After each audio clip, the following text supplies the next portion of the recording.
Assalamualaikum warahmatullahi wabarakatuh. Perkenalkan, nama saya Muhammad Nurdiansyah dengan NIM 220911122 dari praktikan data mining A1 ingin mempresentasikan hasil dari penggalian data berjudul GPU Benchmark Analysis. Mari kita simak berikut. Materi yang akan saya presentasikan kali ini yaitu adalah tahapan business understanding, data preparation, modeling, evaluation, dan kesimpulan. Tahapan pertama yaitu adalah business understanding dengan business objektif sebagai berikut. Tujuan bisnis dari dataset ini adalah untuk menganalisis faktor-faktor yang mempengaruhi keputusan pengguna dalam membeli sebuah VGA card untuk kebutuhan komputasi mereka. Assess situation, situasi bisnis yang mendasari analisis ini adalah meningkatnya permintaan akan GPU untuk keperluan komputasi yang semakin hari semakin kompleks.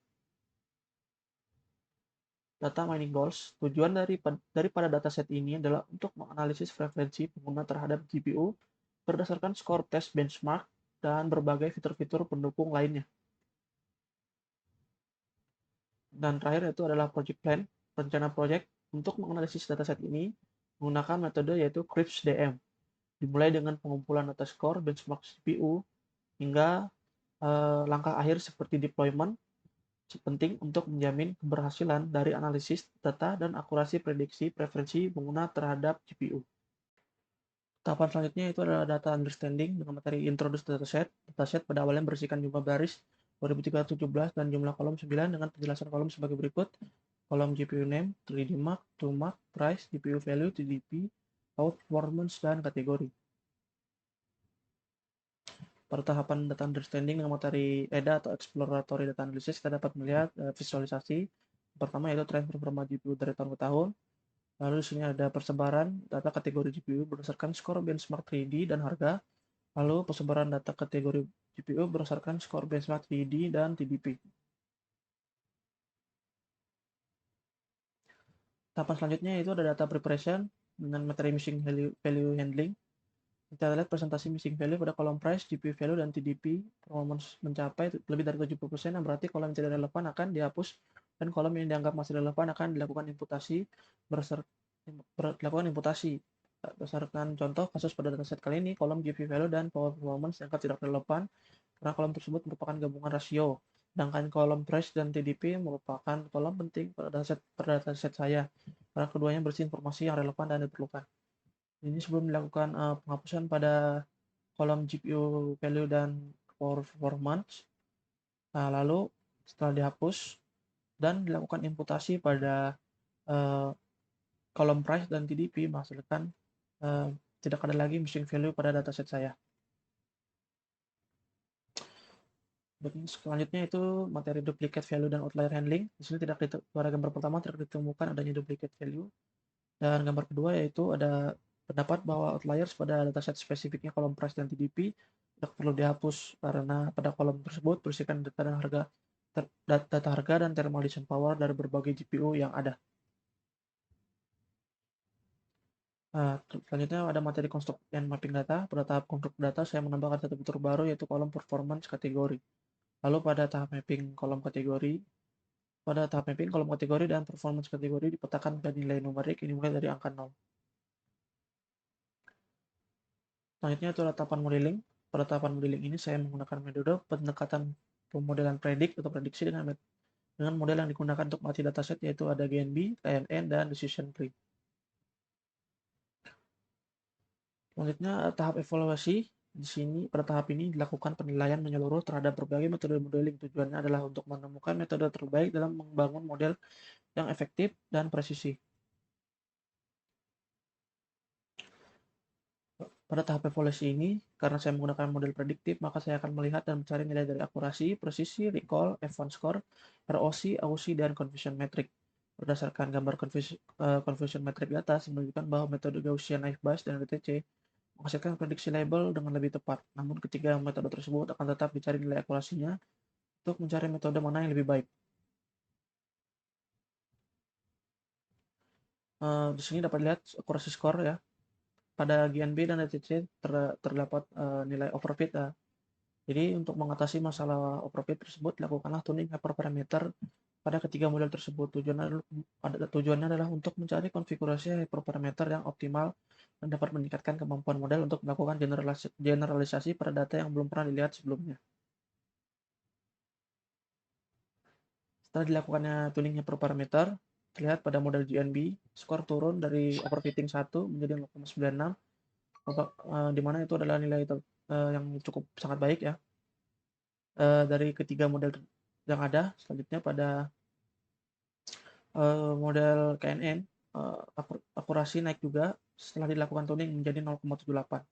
Dan pada model DTC, setelah dilakukan tuning, data yang dihasilkan masih overfitting ya, atau overfit.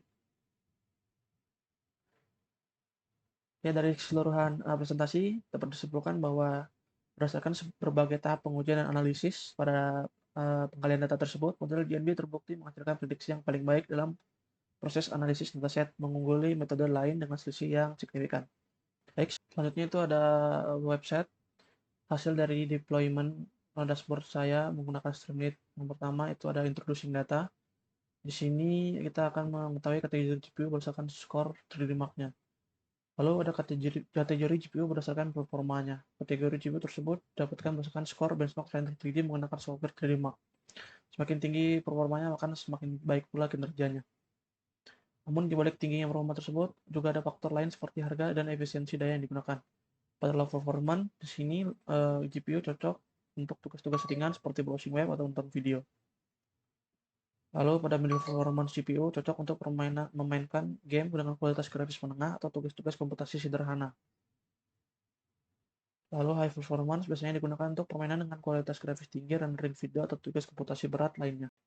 Selanjutnya ini ada tampilan data distribution. Yang pertama itu adalah distribusi data berdasarkan skor 3D Mark dan harga GPU.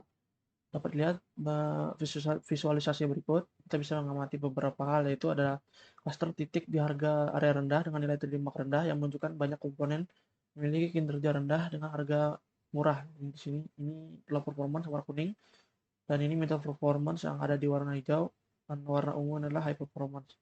Terus ada juga terdapat beberapa outlier di mana beberapa komponen dengan harga sangat tinggi tidak memiliki skor 3D Mark yang tinggi sebanding dengan harga mereka. Ini beberapa kategori high performance dengan harga yang tinggi saja, tapi kategorinya skor 3D Mark-nya tidak tergolong tinggi ya. Selanjutnya itu dua, ada distribusi data berdasarkan skor 3D Mark dan daya TDP atau konsumsi daya per watt. Nah, berdasarkan visualisasi ini, kita bisa melihat bahwa terdapat kecenderungan bahwa semakin tinggi skor 3D Mark yang mengindikasikan performa grafis lebih baik, maka biasanya diperlukan juga TDP yang lebih tinggi pula. Selanjutnya ada tampilan relasi ya, visualisasi relasi berdasarkan fitur numerik.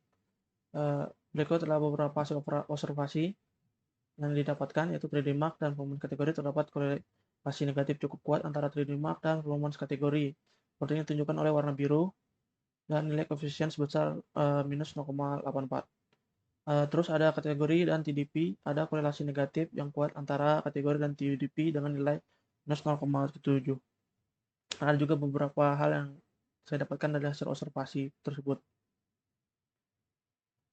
Selanjutnya ada visualisasi, komposisi dan komparasi berdasarkan tiap kategori performa GPU.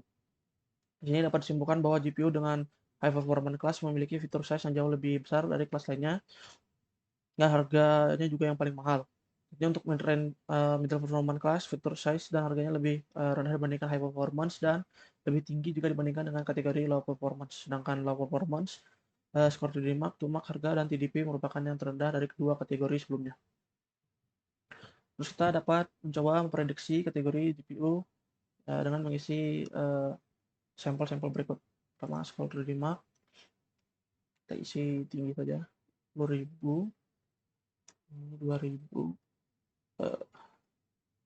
price-nya $100, $110, GDP-nya 75 watt, registernya player 23 ya.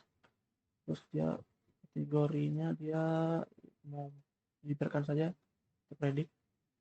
Di sini data memprediksi bahwa performance kategori dari GPU yang saya masukkan ini adalah high performance karena memang sesuai dengan skor, price, dan TDP-nya. Oke. Sekian dari saya, kurang lebihnya saya mohon maaf. Assalamualaikum warahmatullahi wabarakatuh.